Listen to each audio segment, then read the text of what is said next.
Hello! In this part of the course you will learn about the relevance of human rights for planning and designing the built environment. Human rights are an important part of spatial justice. They inform planners and designers about what to do, when and for whom. First, we need to realize that human rights are different from civil rights. Whereas civil rights are connected to the citizenship of a particular country, human rights are universal to every human being regardless of their national citizenship. They also apply to refugees. Governments, social groups, businesses and individuals should never deny somebody's human rights. Human rights are enshrined in the Universal Declaration of Human Rights from 1948. This idea was further developed into several treaties, signed by the vast majority of the world's countries, of which the International Covenant on Civil and Political Rights of 1966 and the Covenant on Economic, Social and Cultural Rights of 1976 are the most important too. Sometimes human rights are connected to spatial planning, in particular when it comes to property, shelter and basic infrastructure. These documents also shed light on the relationship between governments and citizens. They therefore contain food for thought for urban planners who often find themselves working for, with and sometimes against governments. Legal philosophers often divide human rights into two categories: negative and positive rights. Negative rights are called negative because they demand a passive role of the government, whereas positive rights demand the opposite, an active role of the government.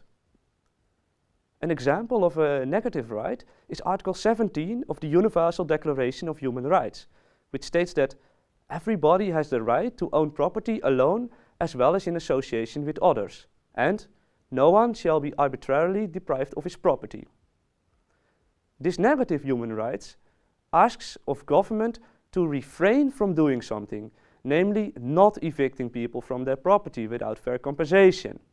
Planning projects, usually with noble ambitions, can sometimes go at the expense of individuals' rights, especially when they target the urban poor.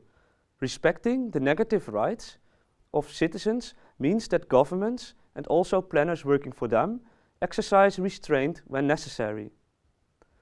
The major difference between negative and positive rights is that positive rights demand an active role of governments. This means that governments must take action to provide citizens access to basic rights such as access to shelter, nourishment, education and so on. With regard to housing, Article 25 of the Universal Declaration of Human Rights states that everybody has the right to a standard of living, adequate for the health and well-being of himself and of his family, including food, clothing, housing and medical care, or other lack of livelihood in the circumstances beyond his control. These articles are of great importance for the urban poor, because they do not only portray the poor as deserving of care, but also as dignified bearers of rights, who can rightfully demand access to services. It means that those deprived of, let's say, housing, are no longer victims relying on the kindness of charities or the goodwill of the state. They instead have the right to adequate shelter and are therefore empowered to demand it from the authorities. In my opinion, the two categories of rights, negative, demanding a restriction of the state's power, and positive, demanding an active role of the state, are in fact indivisible. Now, some libertarian thinkers, however, have opposed the legitimacy of positive rights because they fear that it would open the door to statism.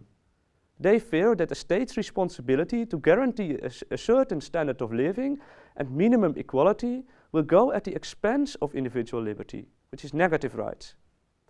They also fear that by accepting positive rights, they will open the door to big government Trojan horse. But consider the consequence of this idea. What is the value of a negative right to hold property for people living in slums with open sewers? And what is the meaning of the right not to be subjected to torture or cruel treatment if you live in heavily polluted environments? Those are all problems that cannot be solved by keeping the state at distance. They simply need effective institutions to secure both categories of rights. Urban planning is one of those institutions. Prioritizing negative rights, freedom, over positive rights, equality, is thus problematic. But the opposite is also true. Top-down planning systems with good intentions, such as equality for all, often have violated the individual liberty of people as well, by displacing low-income families to mass housing blocks in distant peripheries, thereby destroying their livelihoods and social ties. It's often because of the violations of negative rights, like the violent eviction of citizens from informal settlements, that low-income citizens are anxious about claiming their positive rights that demand an active role of the state. That's why the question, how to foster human rights in urban development, is not so much a question of more or less government, but rather a question of where the power of the state, and hence the discourse of urban planning, is directed to. We can understand human rights as a framework in order to protect individual freedom, while simultaneously encouraging governments to take up a proactive role to stimulate equality in the built environment.